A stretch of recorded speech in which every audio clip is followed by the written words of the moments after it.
Company के ज्यादातर shows live होने के कारण और रेसलिंग के पेशे में होने के कारण WWE सुपरस्टार्स को दूसरा टेक लेने का मौका नहीं मिलता जब तक कि शो की शूटिंग न हो रही हो, क्योंकि ऐसे मौके पर वो अगर कोई गलती करते हैं तो उन्हें एक और मौका मिल सकता है, फिर भले ही वो वहाँ मौजूद दर्शकों को असली रेसलिंग देखने का भ्रम तोड़ ही दे। हड्डियां तोड़ने वालों को भी दूसरा मौका मिलना चाहिए, आखिर वो भी तो इंसान है, सही कहा ना। ऐसा पहले भी हो चुका है, फिर भले ही वो एक प्रोमो हो, रिंग में एंट्री हो, मैच का अंत हो या कुछ मौकों पर पूरा का पूरा मैच ही हो। मैं हूँ एडम पचीटी कल्टहॉलिक रेसलिंग से और ये हैं 10 botched spots WWE needed to retape। शुरू करते हैं। Number 10, Kurt Angle adjusts to the lucha style. Kurt Angle को आज तक के सबसे शानदार रेसलर्स में से एक माना जाता है और अक्सर मान लिया जाता है कि वो एक ऐसे रेसलर हैं जो किसी के भी साथ एक बेहतरीन मैच खेल सकते हैं, फिर उनका विरोधी किसी भी स्टाइल में रेसलिंग क्यों ना करता हो। बेशक ये बात काफी हद तक सच है, लेकिन 2002 की गर्मियों में इस ओलंपिक गोल्ड मेडलिस्ट को रेम मिस्टीरियो की ल्यूचा लिब्रे स्टाइल के साथ एडजस्ट करने में काफी दिक्कत का सामना करना पड़ा। WWE में एंगल पहले ऐसे बड़े रेसलर थे जिनका रे ने सामना किया। उस साल के समर स्लैम में उन दोनों का बेहतरीन ओपनिंग मैच सबको याद होगा। हालांकि कर्ट, जो कि WWE को सबसे ज्यादा कमाई करवा रहे थे, उनको मिस्टीरियो के स्प्रिंग बोर्ड्स और हेड सीजर्स समझने में 1-2 मिनट लग गए। रे रिंग में आए और एंगल पर हमला कर दिया। जब कर्ट 15 अगस्त 2002 के स्मैकडाउन के एपिसोड में मार्क हेनरी को हरा चुके थे, टॉप रोप से उछलकर हरिकेन राणा मारने के बाद एक काम चलाऊ 619 भी मारा, लेकिन घर बैठे दर्शकों को जो चीज नहीं दिखी वो थी हरिकेन राणा मारने की बाकी 2 नाकाम कोशिशें, जिसमें से पहले में मिस्टीरियो के नी ब्रेस में चोट लगकर एंगल का खून निकल जाता है। अपने पॉडकास्ट पे कर्ट ने ये माना कि पहली 2 नाकाम कोशिशों में वो पूरी गलती उन्हीं की थी। देखा, हमारे बीच मौजूद सबसे शानदार लोग भी गलतियां करते हैं, यही सच है और ये सच कोई नहीं बदल सकता।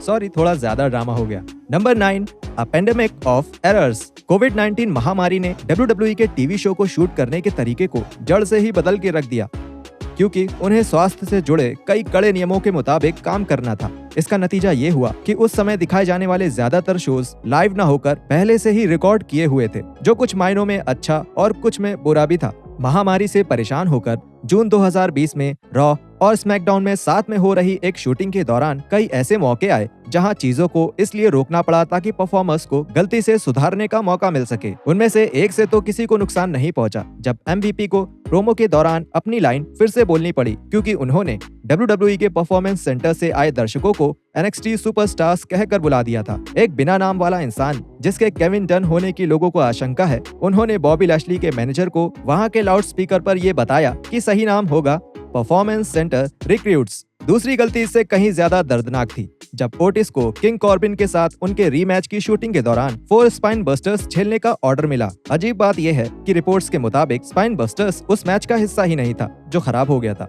मुझे लगता है कि शायद उन्होंने इस बड़े से आदमी को सिर्फ मजे के लिए 4 बार पटक दिया। मैं दावे के साथ कह सकता हूँ कि ओटिस हंसते हंसते डॉक्टर के पास गए होंगे। Number 8, sell sell sell. Otis की कमर तोड़ने की भरपूर कोशिश करने के 6 महीने बाद WWE एक बार फिर से अपने एक रेसलर को उनके एक मैच का एक हिस्सा दोबारा शूट करने के लिए कहता है, और वो भी किसी ऐसे वैसे रेसलर को नहीं, बल्कि उसको जिसे WWE के सबसे शानदार रेसलर्स में से एक माना जाता है। आपको डैनियल ब्रायन के मैच में कोई भी कमी निकालने में बड़ी मशक्कत करनी पड़ेगी, लेकिन विंस मैकमैन को साफ तौर पे कमियां दिख ही गई जब अमेरिकन ड्रैगन का सामना जे यूसो से स्मैकडाउन के एक एपिसोड में हुआ, जो कि 2020 के क्रिसमस डे के लिए शूट हो रहा था। रिपोर्ट्स के मुताबिक मैच का एक हिस्सा फिर से शूट करने के लिए कहा गया, जिसमें ब्रायन को एक हमले पर और ज्यादा चोट लगने का रिएक्शन देने के लिए कहा गया। WWE ने थंडरडोम के दर्शकों को कुछ मिनट के लिए एड ब्रेक पर भेज दिया और उस दौरान उन्होंने मैच के इस हिस्से को फिर से शूट कर लिया। उसी शूट में WWE को मजबूरी में उस हिस्से को भी हटाना पड़ा जहां साशा बैंक्स ने गलती से अपना स्मैकडाउन विमेंस टाइटल गिरा दिया बेली के साथ अपने एक सेगमेंट के दौरान। यहाँ पर साशा बैंक्स के टाइटल बेल्ट गिर जाने से दुखी होने पर मजाक किया जा सकता है, लेकिन शायद हम लोग अब इससे ऊपर उठ चुके हैं, है कि नहीं। Number 7, may day for swagger and clay. ये कोई ऐसा मैच नहीं है जो कि किसी एक गलती के कारण से दोबारा करवाया गया, बल्कि इसका असल कारण ये था कि इस मैच को देख रहे विंस ने मैच का रिजल्ट ही पूरी तरह से बदलने का फैसला कर लिया। 1 मई 2012 को एक मैच के दौरान ब्रोडस क्ले ने जैक स्वैगर को डिस्क्वालिफिकेशन से हरा दिया, जब ऑल अमेरिकन के टैग टीम के साथी डॉल्फ जिगलर मैच के बीच में घुस गए। रिपोर्ट्स के मुताबिक फंकसॉरस ने इसके बाद वापसी की और शो ऑफ और स्वैगर की टीम के साथ साथ विकी गुरेरो को भी मारकर भगा दिया, जिसके बाद अपनी भी घटिया हरकत दिखाई। अभी तक तो सब सही था, लेकिन बाकी के कुछ मैच के बाद क्ले को डिस्को बॉल फिर से नजर आई और स्वैगर एक रीमैच की मांग रखते हुए बाहर आए, जो कि असल में फिर से शूट करने के लिए किया गया था। दूसरी बार खेलते हुए दोनों ने काफी छोटा मैच खेला, जिसके अंत में जिगलर के कारण कोई डिस्क्वालिफिकेशन नहीं हुआ, बल्कि ब्रोडस ने ये मैच काउंट आउट करके जीता और टीवी पर जो मैच दिखाया गया वो सिर्फ दूसरा वाला था। लेकिन अगर किसी के पास उस पहले मैच की रिकॉर्डिंग है तो प्लीज मुझे बता दो, क्योंकि मुझे सिर्फ यही एक वीडियो चाहिए मेरे ब्रोडस क्ले के कलेक्शन को पूरा करने के लिए, जिसके लिए मैं कई सालों से मेहनत कर रहा हूँ। Number 6, sinfully bad. देखिए, मैं जानता हूँ कि जिस वीडियो के टाइटल में ही बिगड़े हुए मैच का जिक्र हो, उसमें मास्क पहनकर उल्टे सीधे काम करने वाले इस रेसलर को देखकर आप बिल्कुल भी हैरान नहीं होंगे। मिस्टिको भले ही WWE में आने से पहले सबसे शानदार और चहीते ल्यूचाडोर्स में से एक रहे होंगे, लेकिन सिन कारा के तौर पे WWE में बिताया गया उनका समय ज्यादातर रिंग में की गई उनकी गलतियों के लिए याद किया जाता है, जो कि वो लगभग हर हफ्ते कर ही देते थे। शायद वो मास्क ही मनहूस था, क्योंकि सिन कारा का डार्क वर्जन निभाने वाले यूनिको की भी किस्मत कुछ ऐसी ही रही थी जब उन्होंने ये मास्क पहना था। सिन कारा का हीथ स्लेटर के खिलाफ खेला गया एक लापरवाही से भरा मैच इस बात का सबूत है।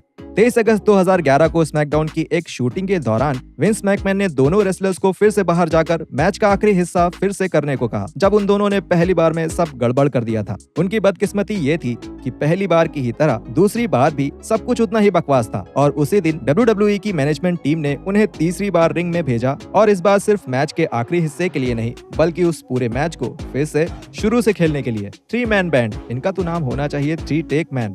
Number 5, a false finish. Rey Mysterio के हरिकेन राणा के साथ हुई गड़बड़ के एक महीने पहले कर्ट एंगल और अंडरटेकर के बीच एक मैच 2 जुलाई 2002 के स्मैकडाउन के एपिसोड में अनडिस्प्यूटेड टाइटल मेन इवेंट में हुआ, और इसमें भी कुछ गड़बड़ हो ही गई। द डेड मैन और द ओलंपिक हीरो ने रिंग में बहुत शानदार मैच खेला, जिसके बाद मैच के अंत में हुए एक विवाद के कारण सब कुछ रुक गया। अंडरटेकर ने एंगल को पिन कर दिया, लेकिन साथ ही साथ एंगल के ट्रायंगल होल्ड सबमिशन में फंसकर टैप आउट भी करवा दिया था। कम से कम टीवी पर तो हमें ऐसा ही देखने को मिला। लाइव ऑडियंस को ऐसा लगा कि जैसे अंडरटेकर ने पिन करके मैच जीत लिया। रिपोर्ट्स के मुताबिक वो दोनों रेसलर को समझ नहीं आ रहा था, और रेफरी माइक क्योडा ने बिग एवल के एंगल के पैर पर टैप आउट करने से पहले ही पिन काउंट कर दिया था। ये काफी कंफ्यूजिंग था, और बोस्टन में मौजूद फैंस ने बुलशिट जैसा कुछ चिल्लाना शुरू कर दिया। जैसे ही वहां मौजूद सारे दर्शक चले गए, WWE ने तुरंत एंगल और टेकर को फिर से रिंग में भेज दिया, जिससे कि मैच का आखिरी हिस्सा फिर से शूट किया जा सके और टीवी पर दिखने से पहले सब कुछ ठीक हो जाए। इस बार अंडरटेकर ने मैट पर टैप किया, ना कि एंगल के पैर पर, जिससे कि चीजें साफ साफ दिखाई दें। हालांकि उस बिल्डिंग में कोई फैंस नहीं होने के कारण WWE ने अपने लोगों को सबसे आगे की कतार में बैठाया और कैमरे की कलाकारी के साथ कुछ कमाल की एडिटिंग का इस्तेमाल करके हम सबको बेवकूफ बना दिया। Number 4, a raw deal. WWE में स्क्वैश मैच एक बहुत ही आम बात होती है, या कम से कम ऐसा होना तो चाहिए। इसमें बड़े सुपरस्टार्स नए आने वाले रेसलर्स को बुरी तरह मारते हैं, जिसके बाद वो ये फैसला करते हैं कि अब वो ये मैच और नहीं खींचना चाहते और एक धमाकेदार जीत हासिल करते हैं, वो भी बिना किसी परेशानी के। हारने वाले ने अपना काम कर दिया। समोआ के विशालकाय योकोजुना को तब तक स्क्वैश मैच के बारे में कुछ चीजें पता चल चुकी थी, जब तक उनका सामना रॉ की 1994 की शूटिंग के दौरान फिल अपोलो से हुआ। मैच में तो कोई समस्या नहीं हुई, लेकिन WWE की मैनेजमेंट टीम को ये लगा कि योकोजुना के रिंग इंट्रोडक्शन में कोई गड़बड़ हुई है, इसलिए मैच खत्म होने के बाद दोनों रेसलर्स को वापस से रिंग में जाना पड़ा, जिससे कि WWE से फिर से शूट कर सके। जैसा कि साफ था, वहां मौजूद दर्शकों के लिए ये बहुत ही अजीब सी बात थी, क्योंकि अपोलो को अभी अभी बुरी तरह पीट कर हराया गया है, और इस हिसाब से तो उन्हें बैंसाइड ड्रॉप झेलने के बाद बहुत ज्यादा दर्द होना चाहिए। असल में ये और भी ज्यादा अजीब हो गया, क्योंकि मैच खत्म होने के बाद WWE ने अंडरटेकर का म्यूजिक बजाया था, जिससे कि वो योकोजुना के साथ चल रही उनकी कहानी को आगे बढ़ा सके, और योको इस म्यूजिक को सुनकर डर के भाग गए थे। Number 3, a table for 2 takes. Wrestling अपने आप में ही काफी मुश्किल काम है। इसमें जरूरत होती है भरोसे की, साथ की और शानदार टाइमिंग की, जिससे कि रिंग में सब कुछ बहुत आसानी से चलता रहे, और इसमें हथियारों और बाकी चीजों का अंदाजा ना होना चीजों को और भी ज्यादा मुश्किल बना देता है। जैसे कि जॉन मॉरिसन और ट्रिपल एच को 9 जनवरी 2009 के स्मैकडाउन के एपिसोड में हुए टेबल मैच के दौरान पता चला। दोनों का मैच अंत तक ठीक ठाक चला। टीवी के दर्शकों ने जोमो को टॉप रोप से छलांग मारकर गेम को टेबल तोड़कर पटकने की कोशिश करते देखा, जिसमें हंटर ने पलटवार किया और उन्हें रस्सी के ऊपर से रिंग के किनारे पर रखी टेबल पर पटक दिया। लेकिन वहां मौजूद दर्शकों ने कुछ अलग ही होते हुए देखा। पहली बार जब उन्होंने ऐसा करने की कोशिश की तो उनकी टाइमिंग गलत हो गई और मॉरिसन को जहां गिरना था वो उससे आगे निकल गए और टेबल पर नहीं गिरे। और उनका सर टेबल के किनारे पर हल्का सा टकरा गया और वो बाल बाल बचे। शामन ऑफ सेक्सी को टेबल पर पटकने का कोई नया तरीका निकालने की जगह उन दोनों ने ये मूव फिर से दोहरा दिया, लेकिन इस बार वो कामयाब रहे। Number 2, Seth Rollins feels the wrath of McMahon. हमेशा से ही वो WWE सुपरस्टार्स जिन्हें सबसे शानदार रेसलर बनने के लिए तैयार किया जा रहा होता है, वो विंस मैकमैन की नजरों में अच्छे बने रहना चाहते हैं। दी आर्किटेक्ट शील्ड से अलग होने के बाद काफी तेजी से आगे बढ़ाए जाने के लिए तैयार थे और WWE के हेड हॉन्चो ने उन्हें आने वाले समय में मेन इवेंट्स के सिंगल्स प्लेयर के तौर पे देखना शुरू कर दिया था। लेकिन तभी रॉलिंस ने जेनेटिक जैक हैमर का गुस्सा भड़का दिया। 7 अक्टूबर 2014 की स्मैकडाउन की शूटिंग में कोफी किंगस्टन को हराने के बाद रॉलिंस अपने काम से खुश होकर बैक स्टेज आए और अपने बॉस को गुस्से में आग बबूला होते हुए देखा। रॉलिंस के मुताबिक मैकमैन को सबसे ज्यादा गुस्सा इस बात का था कि उन्होंने मैच में कोफी को बहुत ज्यादा मौका दे दिया, भले ही ये मैच सिर्फ 3 मिनट से थोड़ा ही ज्यादा चला था और पुराने हाउंड ऑफ जस्टिस ने जीत भी हासिल की। उन्होंने बताया कि वो इस बात से काफी गुस्सा थे और उन्हें शर्म भी आ रही थी जब उन्हें उसी दिन फिर से जाकर ये मैच दोबारा खेलने को कहा गया। यहाँ तक कि उन्होंने बिना ऐसा किए वहाँ से जाने का भी सोच लिया था। उन्होंने एक छोटे से प्यारे से स्पोर्ट्स एंटरटेनर की तरह ही ये मैच खेला भी और बाद में इसे एक कीमती सीख बताया जिसने उन्हें ये सिखाया कि गलती करने में कोई गलत बात नहीं है। Number 1, not fair to Flair और द माचो मैन। ये सोच पाना भी मुश्किल है कि अपने सबसे अच्छे समय में रिक फ्लेयर या रैंडी सैवेज ने किसी के भी साथ कोई खराब मैच खेला हो। एक दूसरे के साथ खराब मैच खेलना तो बहुत दूर की बात है, लेकिन 1 सितंबर 1992 को टीवी के लिए हो रही एक शूटिंग में विंस मैकमैन को ये जरूर लगा कि वो दोनों एक बकवास मैच खेल रहे हैं, या ये कहें कि मैच के पहले बने हुए प्लान के मुताबिक नहीं चल रहे हैं। द नेचर बॉय और द माचो मैन एक दूसरे का सामना कर रहे थे और सैवेज का WWE टाइटल दांव पे लगा था